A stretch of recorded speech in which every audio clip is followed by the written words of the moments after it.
ज्ञान पिपासु अध्यात्म रसिक साथियों को संबोधि श्री का जय जिनेन्द्र नमस्कार। आज छठा संवर द्वार हम शुरू कर रहे हैं। संवर द्वार में बताया है कि संवर ही ज्ञान है और भेद विज्ञान जब होता है तो वहाँ संवर ही आता है सबसे पहले। और भेद विज्ञान क्या है? भेद विज्ञान मोक्ष मार्ग में आगे बढ़ने का पहला माइलस्टोन है। हाँ, इसमें एक बात और आएगी, बड़ी विचित्र लगेगी आपको, इस अधिकार में आने वाली है कि भेद विज्ञान को हे बताया है। चौंक गए ना आप? वैसे तो कोई ना कोई नई बात हर अधिकार में आ रही है, लेकिन ये तो बिल्कुल ही अजीब है कि भेद विज्ञान को हे बता दिया। हाँ, और शायद भेद विज्ञान को बताएंगे कि जो है बताया है ना, वो बहुत आगे नहीं है। आ जाएगा, बहुत जल्दी आ जाएगा, तो इंतजार कीजिए। क्या बताया है वहाँ? भेद विज्ञान को है कैसे कह दिया? आप भी मान जाएंगे कि भेद विज्ञान है कहा तो ठीक कहा। चलिए, अभी उसकी चर्चा नहीं कर रही हूँ। हम सुनते हैं कि इस छठे द्वार में पंडित बनारसी दास जी ने संवर के बारे में क्या क्या बातें बताई हैं। तो पहले ही उन्होंने प्रारंभ में ही एक दोहा कहा है, आश्रव को अधिकार यह कयो जथावत जेम, अब संवर वर्णन करूं, सुनहु भविक धरि प्रेम। सीधी भाषा है, अर्थ समझ में आ गया होगा।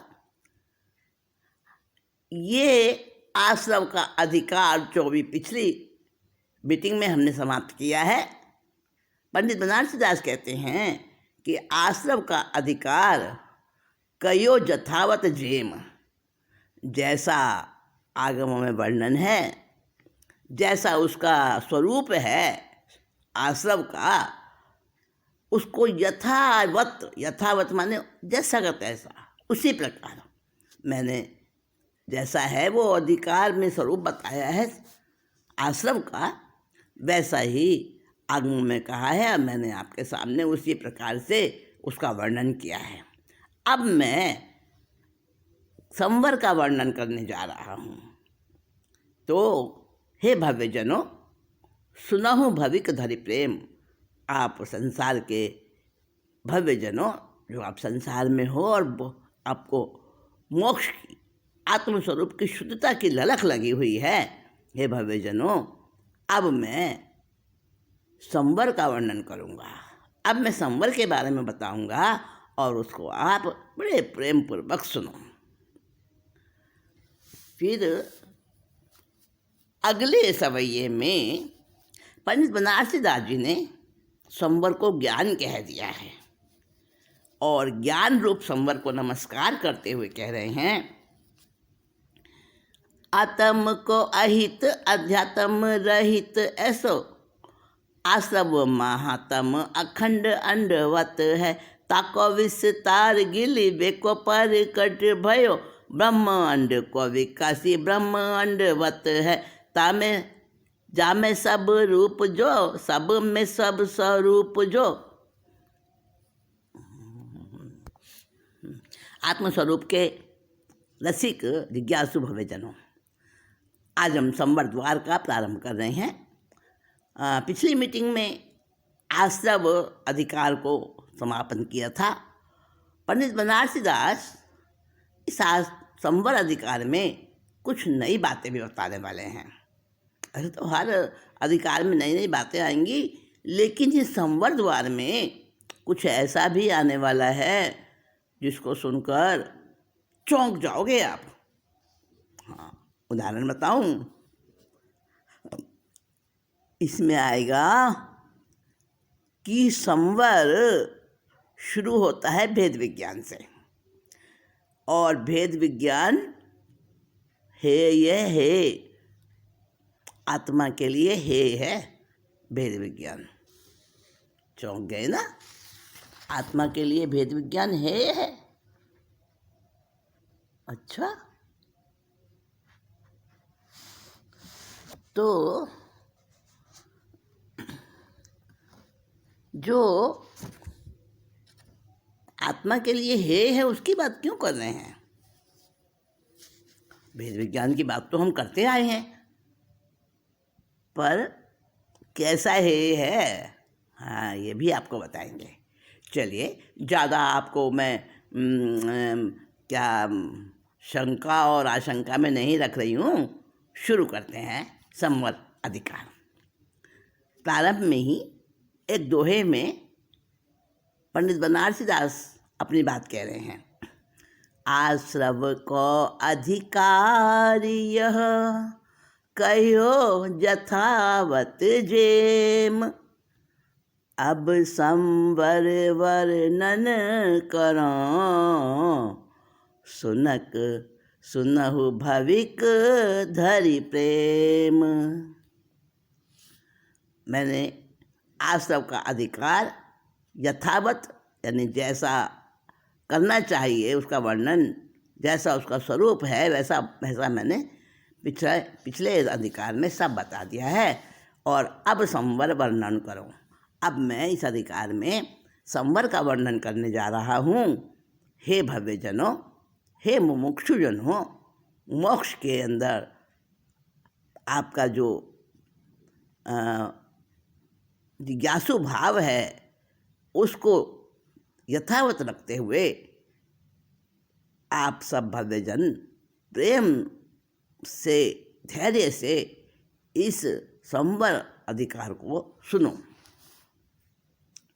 अब कह रहे हैं कि संवर जो है ज्ञान पूर्वक होता है। ज्ञान आएगा तो संवर आएगा। देखिए, भगवती सूत्र में एक ऐसी गाथा आती है जिस गाथा में श्रोतेंद्रिय को मोक्ष का द्वार बताया है। यानी हमारे जो कान हैं, जो हमारा श्रवण है, वहाँ से लेकर कैसे मोक्ष तक की यात्रा होती है उस गाथा में बताया है। तो वो गाथा जो है ना, उसमें कहा है सवणे नाने बिन नाने पचक खाने। इस प्रकार से एक एक क्रम से बताया है कि श्रवण करने से, सवणे माने श्रवण करने पर, नाने माने ज्ञान होता है। यानी श्रोतेंद्री होगी तब तो सुनेंगे ना। तो सवणे नाने बिन नाने, श्रवण करने से ज्ञान होता है, ज्ञान से विज्ञान होता है। विज्ञान ये केमिस्ट्री, बायोलॉजी, फिजिक्स वाला विज्ञान नहीं। विज्ञान का मतलब है विशिष्ट ज्ञान, गहरा ज्ञान, भेद विज्ञान। तो ज्ञान से विज्ञान होता है और विज्ञान से पचखान होता है। पचखान का मतलब अपने से पर ऐसे पदार्थों को जानने के बाद उनको त्यागा जाता है। अपने से पर पदार्थों को त्यागना, वो क्या है? प्रत्यज्ञान है। चलिए, मैं वो बात नहीं बता रही हूँ आपको, मैं तो ये कह रही हूँ वहाँ भी ऐसा ही कहा है कि ज्ञान आता है तो प्रत्याख्यान आता है, ज्ञान से विज्ञान और विज्ञान से प्रत्याख्यान। ऐसे मोक्ष तक की यात्रा बताई है उस 2 लाइन की गाथा में, आप देखिएगा। हाँ, तो यहाँ कह रहे हैं कि संवर ज्ञानपूर्वक होता है, पहले ज्ञान आता है, ज्ञान रूप संवर होता है, और वह संवर क्या क्या करता है, चलिए सुनते हैं। आत्म को अहित अध्यात्म रहित ऐसा आश्रव महात्म अखंड अंडवत है। ताको विस्तार गिली बेको पर गट भयो ब्रह्मांड को विकासी ब्रह्मांडवत है। जामे सब रूप जो सब में सब रूप पे सब निसो आलिप्त आकाश खंडवत है। सोहे ज्ञान भान शुद्ध संवर को भेष धरे ताकि रुचि रेख को हमारो दंडवत है। देखिए शुरू में क्या कह दिया, आत्म को अहित अध्यात्म रहित ऐसो आश्रव महात्म अखंड अंडवत है। जो आत्मा के लिए अहित है और जिसमें अध्यात्म है ही नहीं, अध्यात्म नहीं है, जिसके अंदर वो क्या है, आश्रव है, आश्रव। अध्यात्म का अर्थ पता है आपको? देखिए यहाँ बता रहे हैं, अध्यात्म शब्द तो बहुत बार सुना होगा, लेकिन अध्यात्म कहते किसे हैं ये नहीं पता होगा। वैसे तो अधि उपसर्ग प्लस आत्म, ये संधि बनती है अध्यात्म की, अधि प्लस आत्मा।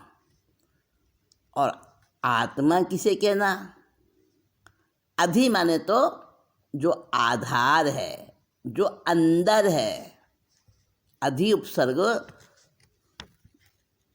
उपसर्ग प्रपोजिशन के लिए आता है, आधार के लिए। जैसे किसी को कहा ना, घर के अंदर, घर में, कमरे में और छत पर, तो में पर आता है वो अधिकरण। अधिकरण का कारक होता है कर्ता ने कर्म को करण से। आप कहेंगे पहले क्लास में ले जाना है हमें, तो नहीं, पहले क्लास की बात नहीं है ये, हमें मालूम होना चाहिए कारकों के बारे में, कारक क्या होते हैं। तो वहाँ पर जो प्रेपोजिशन या अधिकरण आता है ना, कारक सातवीं विभक्ति, तो उसके अंदर होता है आधार रूप, उसका अर्थ होता है। तो अधि प्लस आत्म, यानी जो आत्मा का अधिकार है सब ओर से, जिसके अंदर आत्मा समाई हुई है। अध्यात्म की बात बता रही हूँ। और आत्मा का क्या है? आ माने चारों ओर परिपूर्ण रूप से जो अपनापन कराए, अपना है, वो है आत्मा। तो आत्मा, अधि प्लस आत्म हो गया अध्यात्म। अब बात मैं कर रही हूँ इस सवैये की।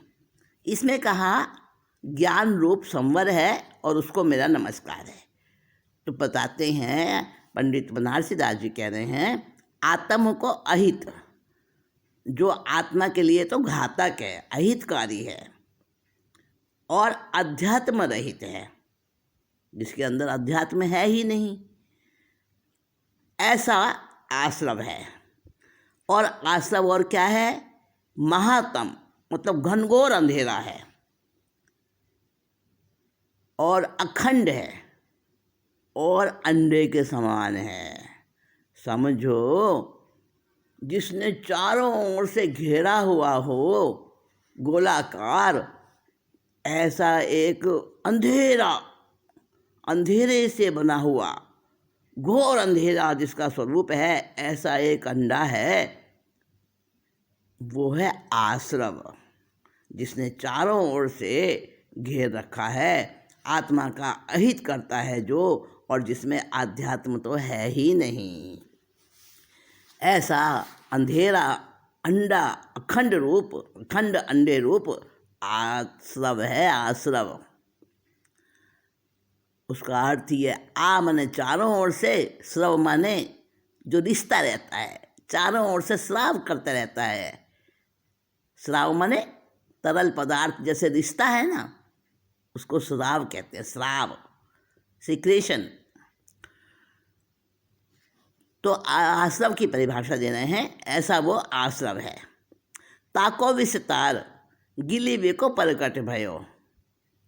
अब वो आश्रव महातम है, गहरा गहरा गहरा अंधकार है, और उसका चारों ओर फैला हुआ है, पूरा सबको घेर रखा है उस अंधेरे ने। और उसके विस्तार को गलाने के लिए, निगलने के लिए, गिलीवे को माने निगलने के लिए, हटाने के लिए, मिटाने के लिए, उसके विस्तार को हटाने और मिटाने के लिए, मतलब निगल जाने के लिए प्रकट भयो। अब अंधेरा दूर करने के लिए कौन आता है? प्रकाश। तो ब्रह्मांड को विकासी ब्रह्मंडवत है। अब इसका मतलब जानते हो आप? ब्रह्मांड कहते हैं ब्रह्मांड, यानी पूरा 3 लोक, मतलब लोक पूरा। लोक के ही तो 3 विभाग किए हैं ना, ऊर्ध्वलोक, मध्यलोक और अधोलोक। तो पूरा तो वो एक लोक ही है ना। तो उस पूरे लोक तक उस आश्रव ने अपना वो अंधकार फैला रखा है, अंडे के रूप में, अखंड अंडवत बताया ना ऊपर की लाइन में। और उसको हटाने के लिए, समाप्त करने के लिए ब्रह्मांड को विकासी, पूरे ब्रह्मांड को प्रकाशित करने वाला क्या है? सूर्य का प्रकाश। वो सूर्य उदित हो जाता है तो अंधेरा भाग जाता है, ठहर नहीं पाता। तो उसका जो आश्रव का जो गहरा अंधेरे जैसा विस्तार जो उसने फैला रखा था, उसको निगलने के लिए, समाप्त करने के लिए, पूरे ब्रह्मांड को प्रकाशित करने वाला सूर्य जैसे प्रकट होता है और अंधेरा भाग जाता है, वैसे ही ये ज्ञान रूप संवर प्रकट हो गया है। जामे सब रूप, जो सब में सब रूप सो पे, उसमें सब रूप दिखाई देते हैं, सारे पदार्थ प्रतिबिंबित होते हैं प्रकाश में।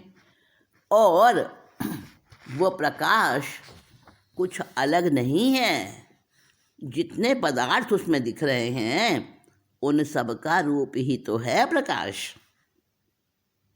नहीं समझे?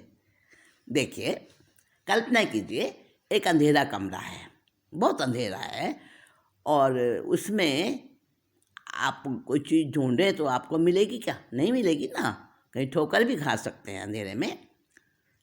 और अचानक प्रकाश हो जाए तो सारी चीज़ें दिखने लगेंगी। तो चीज़ें तो वहाँ पहले से भी थीं, अंधेरे में भी वस्तुएं तो वहीं थी ना, जहाँ दिख रही हैं बाद में, प्रकाश में दिख रही हैं, वो अंधेरे में भी वहीं की वहीं थी वस्तुएं। लेकिन वो वस्तुएं अंधेरे में डूब गई थी, ढक गई थी, और प्रकाश आते ही वो सारी वस्तुएं दिखने लगीं, यानी जैसे प्रकट हो गई हैं। तो अंधेरे ने ही तो उन्हें ढका था और प्रकाश ने उनको दिखा दिया। तो प्रकाश में सारे रूप हैं, और जितनी वस्तुएं हैं उन सबका रूप प्रकाश में है, और प्रकाश भी उन वस्तुओं रूप ही तो है। पे वाले परंतु, जामे सब रूप, जो सब में सब रूप सो, पे माने परंतु, सब निसो अलिप्त आकाश खंडवत है। देखिए देखिए क्या परिभाषा दी है, क्या उदाहरण दिया है। कहा कि सारे पदार्थ किस में है? आकाश में ही तो है। आकाश द्रव्य सबको अवगाहन देने वाला है। आकाश में ही तो सारे पदार्थ ठहरे हुए हैं। तो आकाश के खंड के समान, यानी आकाश तो अखंड है, आलोक में भी है आकाश तत्व, आकाश द्रव्य। आकाश द्रव्य तो आलोक में भी है। तो लोक के अंदर तो उसका पूरा नहीं है ना। लोक के अंदर संपूर्ण आकाश नहीं है। संपूर्ण आकाश तो लोक और अलोक दोनों को मिलाकर होता है। तभी तो उसको अनंत प्रदेशी कहा है आकाश को। तो हमारा जो लोक है वो तो असंख्यात प्रदेश वाला है। तो लोक में जो आकाश है वो अनंत प्रदेशी नहीं है। अनंत प्रदेशी तो आलोक वाला आकाश मिलेगा तब मिला के होगा। तो आकाश जो लोक में है, तो लोक के सारे पदार्थ उस आकाश में ही तो ठहरे हुए हैं। जैसे वो जो प्रकाश हुआ है ना अंधेरे के बाद में, उसमें सारे पदार्थ दिखाई दे रहे हैं, उसी में ठहरे हुए हैं। मानो वो सब पदार्थ प्रकाश ही हो गए हैं और प्रकाश उन सब पदार्थों के रूप में ही हो गया है। तो यहाँ बता रहे हैं कि आकाश में सारे पदार्थ हैं और आकाश उनको अवगाहन देने वाला, वो उन पदार्थों को अपने में ठहराता है, परंतु सब निसो अलिप्त, किसी से लिप्त नहीं होता, किसी से राग द्वेष नहीं है उसको, आकाश को। जैसे वो आकाश का खंड जो कि लोक में है, पूरे लोक में, और सब पदार्थों का आश्रय है वो। हम आकाश द्रव्य को क्या समझते हैं? आकाश द्रव्य की परिभाषा हमने इतनी ही मानी है कि भाई वो सबको अवगाहन देने वाला आकाश है, बस। अवगाहन देना किसको कहते हैं नहीं पता ना। अवगाहन यानी स्थान, और स्थान क्या है? स्थान क्या? स्थान तो हमारे दिमाग की उपज है। स्थान कोई वस्तु नहीं है।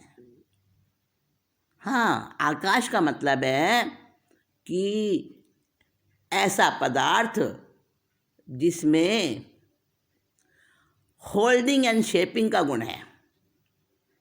देखिए, आकाश द्रव्य की नई परिभाषा बता रही हूँ आपको।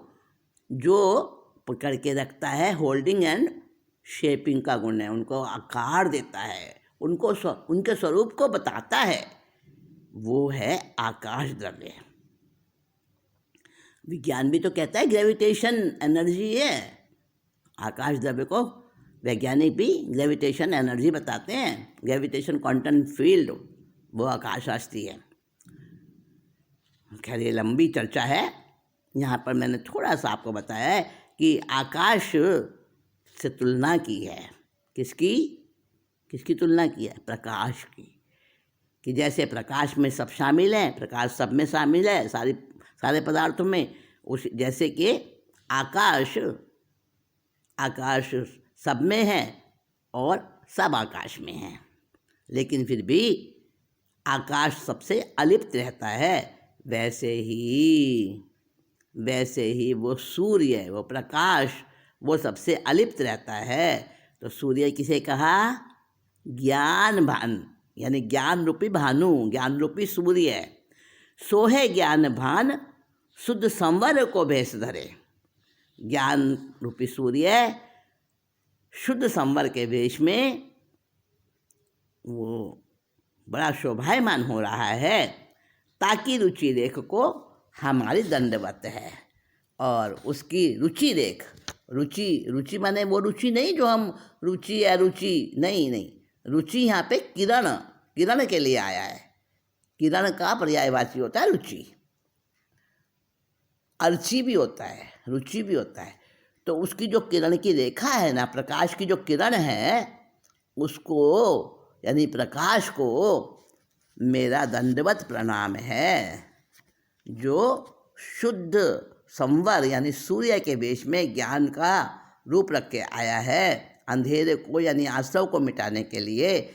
ऐसे उस ज्ञान रूपी सूर्य यानी शुद्ध संवर के वेश में आया हुआ है।